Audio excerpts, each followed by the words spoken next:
பரவலாக two K kids கிட்ட ஒரு ஒரு தாட் இருக்கு, இளையராஜாவை தாண்டி யாருமா நிறைய பண்ணிட்டாரு அப்படின்ட்டு. அப்படி ஒன்று இருக்கலாம். உங்களுடைய கருத்து என்ன அதை பற்றி? நிச்சயமாக கிடையாது சார். அதாவதுங்க ஒரு விஷயம் என்னென்னா, இப்போ ஒரு சாங் ஃபஸ்ட்டு எடுத்துக்கோங்க. ஃபஸ்ட்டு பிஜிஎம்லேருந்து சாங் எண்டு வரைக்கும் ஒரு கம்போசரோட ஜாப் என்ன தெரியுமா? ஒரு நல்ல தீனி, not only for the layman. நான் சொல்கிறது எப்பவுமே அப்படி தான் சொல்லுவேன். மியூசிக் தெரியாதவனு கொண்டு இல்லை, மியூசிக் தெரிஞ்சவனும் உன் பாட்டை கேட்பான், அவனுக்கு நீங்கள் கேட்டர் பண்ணணும். நான் சொல்ல புரியுது அவனுக்கு. ஸோ அப்படி ஒரு விஷயத்தை ராஜா சார் ஒருத்தர் தான் பண்ணார். அதாவது எப்படின்னா, நான் சொல்கிறது ஃபுல் ஃப்ளெஜ்டாக ஒரு ஃபுல் மீல்ஸ்ன்னு சொல்லுவாங்க தெரியுமா?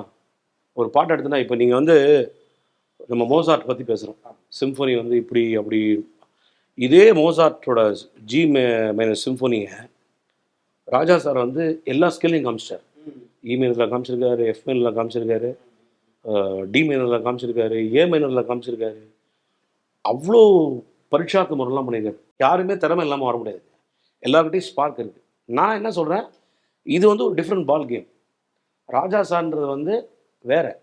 அவரோட நீங்கள் தராசில் யாரையுமே வைக்கக்கூடாது, வைக்கவே முடியாது ஃபஸ்ட்டு.